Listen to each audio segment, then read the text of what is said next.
The Nature of True Prayer by F.L. Rawson. Chapter 8. Spiritual Realities of the Body. Heaven, a world of 4 dimensions. Since I first set this out over 20 years ago, scientific men have come to the conclusion that there is a world of 4 dimensions, of which we only see 3. Professor Einstein has stated that the 4th dimension is time. That is to say, there are 4 independent quantities which locate an event. These are length, breadth, thickness, and time. The difficulty in understanding the Einstein theory is that whilst mathematical symbols enable one to express the properties conveyed by these words, it is impossible to form any mental picture by words or otherwise which accurately express them. Ouspensky, the Russian engineer, says that we look through a slit. Every moment, the present becomes the past and the future becomes the present, but both are there. He says that this past and future is the 4th dimension, of which we only see the present world of 3 dimensions, which latter is a purely illusionary world. Heaven is a world of 4 dimensions, of which we see only 3, and therefore see it all falsely. If anything is wrong in the material world, and we can turn in thought to heaven and realize sufficiently clearly the spiritual reality of what appears to be taking place in the material world changes for the better. The imaginary mist of matter thins, and you see heaven a little more as it really is.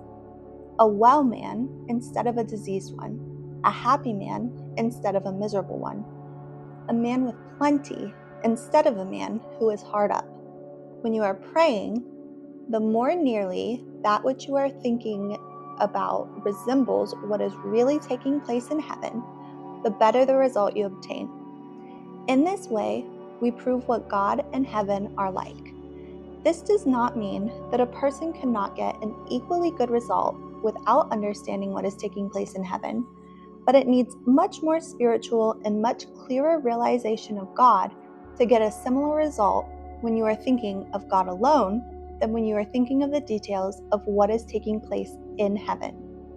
The reason for this is that when thinking of the details of what is happening in heaven, it is much easier to get right away from the material world and be thinking actively of the world of reality.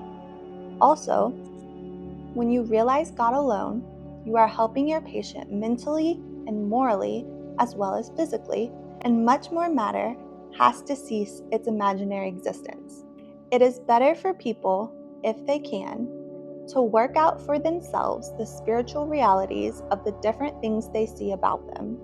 But there is so little time left now until the final end of all matter, and people are so very ready for the truth and keen to put into practice what they know, that there is not the same fear now of what may be called mental indigestion as there was when I started over 20 years ago.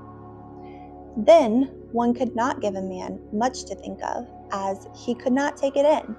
It was so opposed to his old false ideas. Now the majority of people are reaching out for truth, and it is therefore easier for them to grasp new ideas and consequently for them to protect themselves from the troubles around and the more serious ones which are coming and which they already began to feel are in the air. In other words, the mist is thinning all over the world, and we are seeing men more as they really are, knowing instead of not knowing. Everything has its spiritual reality. Heaven being a world of 4 dimensions, of which we see only 3, it is clear that everything about us has its spiritual reality. When you know what this is and you turn and think of heaven and the spiritual realities, you get a much better idea of what heaven is like. The spiritual reality of the good which you see around you is the same description of good. For instance, when a man is loving towards you, the spiritual reality of that man is being loving towards your spiritual self. God is love, and the only way in which God can show his love towards your real self is by the love that your fellow man shows towards you. God works by means of the real man being God's consciousness. When your material self is loving to a person, it is really God loving, and it is the love of God, or your spiritual self, that is shining through your material self. The wonderful and beautiful look which we see on the face of a person who is loving with a pure and holy love is the real man shining through the mist of matter. Unfortunately, on account of the mist of matter, we see the love very imperfectly. In fact, often we do not see it at all. So, when a man is angry, even angry with you, if you can realize the love that is really there all the time, although you may not be conscious of it, instantly the man stops being angry and is loving.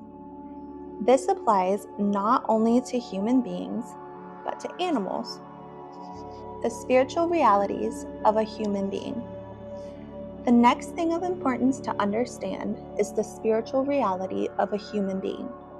Man specifically means all the spiritual beings in heaven, which Paul speaks of as the Christ.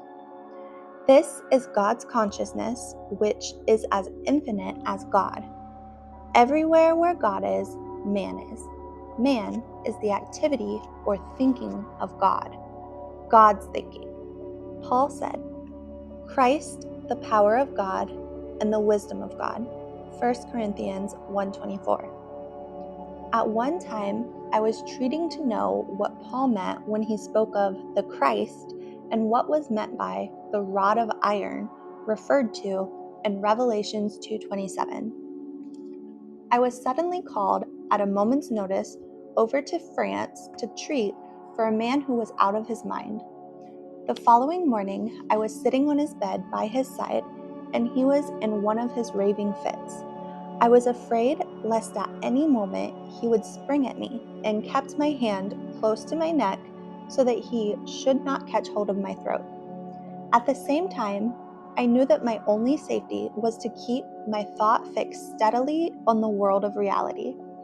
I knew that if I allowed myself to think of the man as springing at me, he would be at me at once.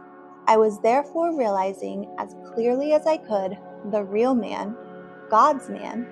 The actual words I was using were, man is spiritual, perfect, divine.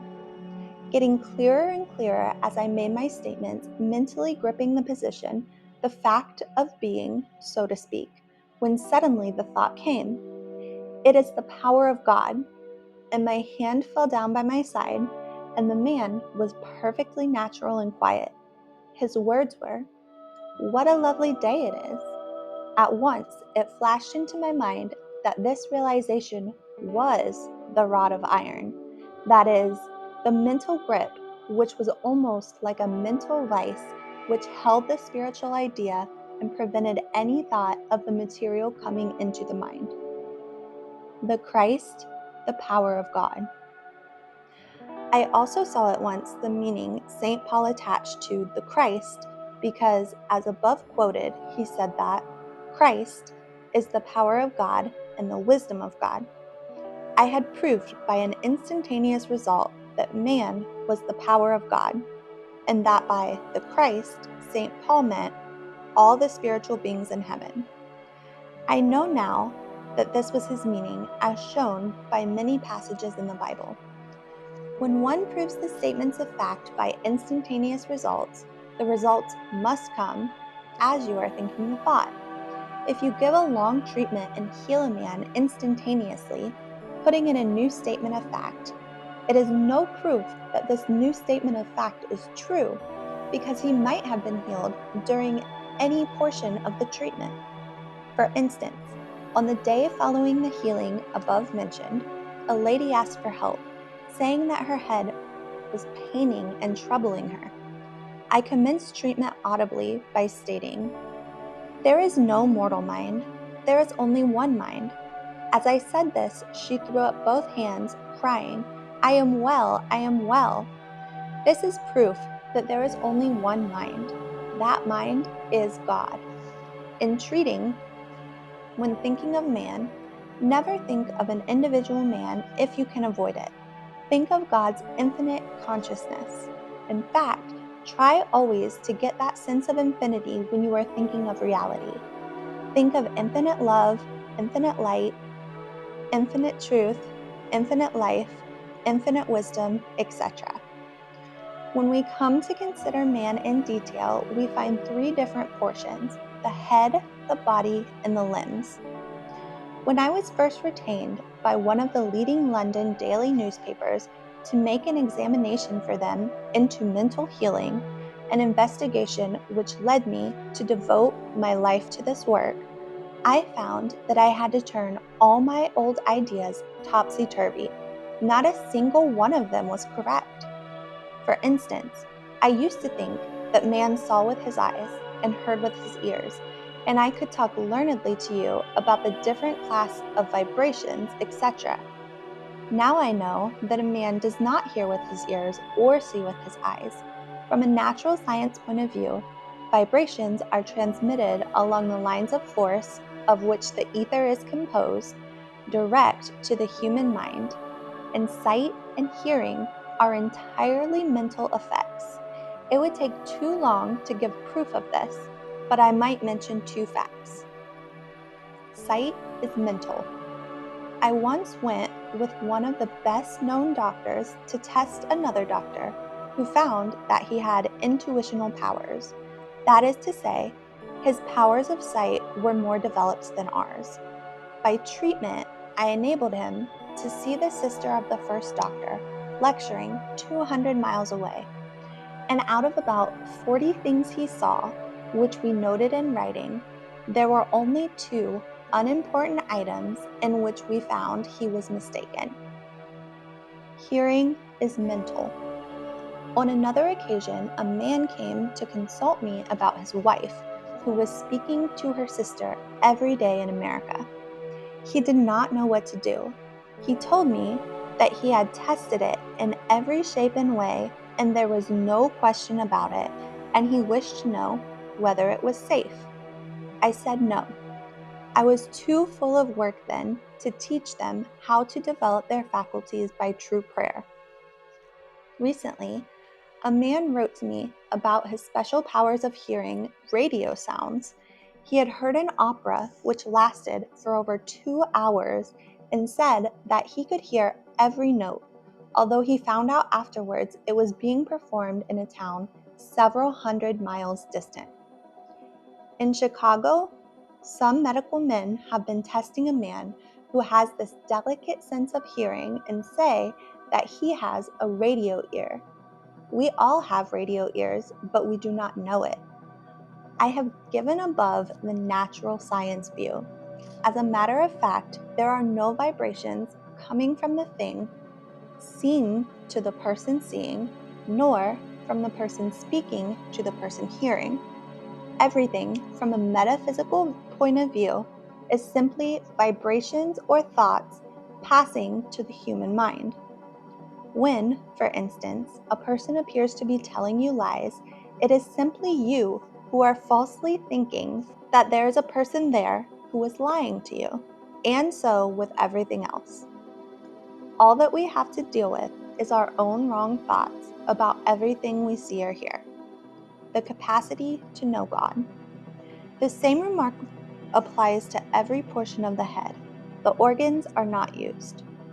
I was amazed one day on finding out what the spiritual realities of the different portions of the head were, to discover that they exactly agreed with the position with regard to the material head, namely, the spiritual realities of the parts of the head are not used in the actual doing of things in heaven. They are the capacity to do this, that, or the other.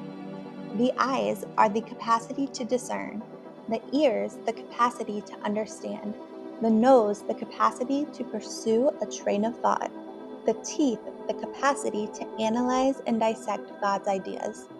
The head itself is the capacity to know God. After I had found this out, I was interested to find that it was confirmed in the Bible. I was once asked to explain the 11th chapter of 1 Corinthians. Treating for knowledge, I explained that it had to be taken spiritually, and amongst other things I stated that when Paul said in the 3rd verse, "The head of every man is Christ," he meant that Christ is man's capacity to know God. I ought to have added, and his manifestation. There is only one Christ, and everyone has that Christ capacity to know any idea of God that may be needed. The body, the power of doing things. The parts of the body are the actual power of doing these things. For instance, the hand is the power with which man grasps God's ideas.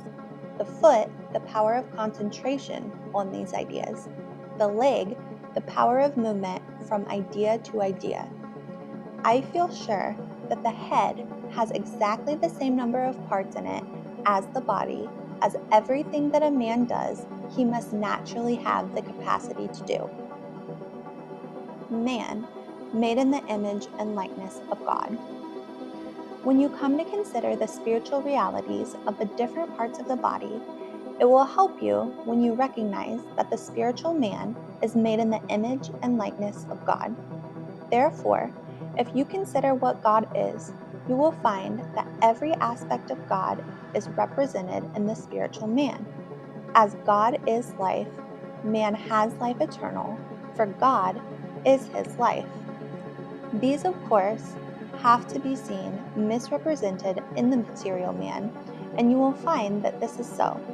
For instance, there are 3 main views of God: life, truth, and love. So there are 3 main organs in the material man. The lungs are the reflection or thinking of God as life. The liver, the reflection of God as truth, and the heart, the reflection of God as love. This is why the heart has always been looked upon as having to do with love. Life brings you the ideas. Truth enables you mentally to digest and understand them. Love causes you to pass them on to your fellow man to give him the happiness which you have received therefrom. If we consider the other different views of God, you will find that the so-called human mind is the reflection of God as mind, which gives the mental activities. The abdomen is the reflection of God as soul, which gives all wisdom and knowledge. The kidneys as spirit, which gives all goodness and holiness. The stomach as intelligence. The bones as substance, which gives all permanence. The lymph is the reflection of God as principle, the principle of all peace, joy, energy, activity, law, and order, etc. Man, the compound idea of God. Man, the real man in heaven, consists of an infinite number of ideas, and fresh ideas are continually coming to him as combinations of ideas. Each individual man consists of the combination of ideas which have come to him, plus his Christ consciousness, his capacity to know any idea of God. Man never loses or forgets any ideas that come to him, because these ideas have become part of him, part of what St. Paul calls his spiritual or glorious body. It will be seen, therefore, that man's knowledge of God is always increasing for the reason that the combinations of ideas coming to him are always increasing in number. As the number of God's ideas are infinite, the possible combinations are infinite. For this reason, this unfolding of the perfection of heaven continues forever. The material man needs to become as much like his spiritual self as possible. He needs, therefore, to be mentally intensely active. Treatment, or true prayer, therefore, is not merely losing oneself in a sort of vague realization of deity, but is intense mental activity, the continuous evolution of fresh ideas of God and heaven. It is advisable to obtain as good a knowledge as possible of what actually is taking place in heaven, as then, in treating, your mind is full of your conception of what is taking place in heaven, and it is easy to detach yourself entirely from the material world and from thoughts of matter and to lose yourself in conscious communion with God, this being the end to be aimed at. We have to keep our gaze fixed on the things which are not seen, for the things which are seen are temporal, but the things which are not seen are eternal. 2 Corinthians 4:18. This is St. Paul's statement that the material world is not real, for it is known scientifically that anything that is temporal, namely ever ceases to exist, is not real now, whatever it may appear to be. Spiritual realities of the parts of the body. Heaven being a world of 4 dimensions, of which we see only 3, everything about us has its spiritual reality. St. Paul says, "For the invisible things of him from the creation of the world are clearly seen, being understood by the things that are made." Romans 1:20. Many of the great thinkers have taught this. In treatment, after denying the principal troubles, I realize as clearly as I can the spiritual reality of the part affected. Supposing, for instance, a man has a wounded arm with septic poisoning, I realize man's arm was never wounded, for man's arm is the power with which he passes on God's ideas to his fellow man. That power is God's power, and therefore could never be wounded. It is spiritual and perfect. The blood can never be poisoned. It is the joy that circulates right throughout man's consciousness and is pure and perfect. After finding the spiritual reality of the part affected and realizing its perfection, it is a good plan to think of any text or good quotation dealing scientifically with the point at issue. Supposing, for instance, someone has lost a dear one and you were working to destroy the anguish, you would realize that there is no misery, and then think of the absolute joy and happiness in heaven. Afterwards, you could continue by realizing that all the sons of God shouted for joy, Job 38:7, and end by realizing that in thy presence is fullness of joy, Psalms 16:11. How to prove the truth of one's ideas. The only way of proving the truth of the above is by results. The only spiritual reality which I had any difficulty in finding out was that of the shoulder. Mrs. Rawson and I one morning looked up all the references to the shoulder in the Bible and came to the conclusion that the shoulder is God's support which enables one to use one's arm, the arm being the power with which one passes on the ideas of God to one's fellow man to give him happiness therefrom.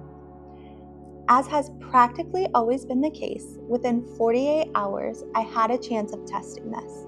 I was at one of the Christian Science testimony meetings when a lady I knew came up and asked me whether I could give her any suggestions that would help her to treat her shoulder. She had injured it some 2 years before and told me that although 3 or 4 practitioners had at different times worked for her, besides working hard herself, she was no better. I had a talk with her which ended with the words, "Your shoulder never was injured. It is God's loving support." Sometime afterwards, I met her, and she told me the healing had been instantaneous, and she had had no return of any kind. It is the instantaneous permanent healing that shows whether one is working in the right way or not. At the same time, you must not forget that by strong hypnotic thinking, you can apparently heal a man instantaneously, but if you watch the case carefully, you will find that about 3 months afterwards, trouble always arises, sometimes from the same disease, sometimes another disease, and sometimes even a form of sin. Man's work in the kingdom of heaven. To give an idea of how one finds out what the details of heaven are, I may mention that a business client once came to me for advice. He and his partner were the heads of an important firm of art engravers. He told me business was so slack that they were losing money steadily. They could go on for 12 months on credit, but they would be trading with other people's money as their own capital was lost, and they didn't know whether it would be right to do this. They had no work for their best 7 men that week, but they were obliged to keep them because if the men left, they would not be able to get good men of the kind when the work came in. I had had a talk with him in the past about right thinking, and he had since obtained some wonderful results. This made me ask him whether he had spoken to his partner on the subject. He said he had, but his partner was full of old theology and would not listen to any new ideas. However, I asked them to come and discuss their position and invited them to lunch with me, knowing that if I spoke about the spiritual matters in business hours, the partner would probably think me mad. At lunch, the right moment to speak occurred, and at the end of an hour and a quarter, he said, "I see the whole thing. It is absolutely true." I then explained to him how one thought out matters and then put them to the test to see if they were true or not. I told him I did not know what was man's work in heaven, but if I did and could get my realization clear, they would at once be out of their difficulties. I told him it must be something loving because God is love, and man is always loving towards his fellow man. I also said that loving is helping one's fellow man, but I could not, however, see how one man could help another man in heaven, since everything is done by God. Then I expect I treated, because my next words to him were, "The only thing I know of that takes place in heaven is that a constant succession of ideas comes to man. Man's work may be passing on these ideas to his fellow man to give him the joy which he received when he had the ideas passed to him. We shall know in a day or two if this is true, because if it is, you will be out of your difficulties. If not, I shall have to think out something else and try that." This was on Saturday, and on Tuesday, I got a letter from the partner I knew best, full of thanks and winding up by saying, "What has happened can best be expressed by the words of my partner, who has been at the works all day and has just said to me, 'If this goes on, we shall make a small fortune in no time.' Orders have poured in at the works and at the office all day, and we are full up with work for a long time to come." The spiritual reality of breathing. Then I knew that man's work in heaven is the receiving of God's ideas and representing, passing them on to his fellow man. This may be more accurately spoken of as calling the attention of one's fellow man to them. In the physical man, this, in its simplest form, appears as breathing. Consequently, in cases where there is difficulty in breathing, one realizes that man is always receiving and representing God's ideas. The throat is the channel in consciousness through which these ideas come and go, and therefore, in all diseases of the throat, one should take it up in the way mentioned. The spiritual reality of eating. Whilst on this subject, let me say that man's work is not confined merely to receiving ideas and passing them on. Sometimes man takes the combinations of ideas which come and breaks them up and forms new combinations of ideas, also passing them on. In this way, they radiate out an infinite mind, giving infinite beings infinite joy and happiness. This, in its simplest form, in the material man, appears as eating. Consequently, in all difficulties of the internal organs that have to do with the digestion of food, one works on this basis. That was Chapter 8, The Spiritual Realities of the Body, from F.L. Rawson's The Nature of True Prayer. Join us next time for Chapter 9, How to Help Beginners. See you then.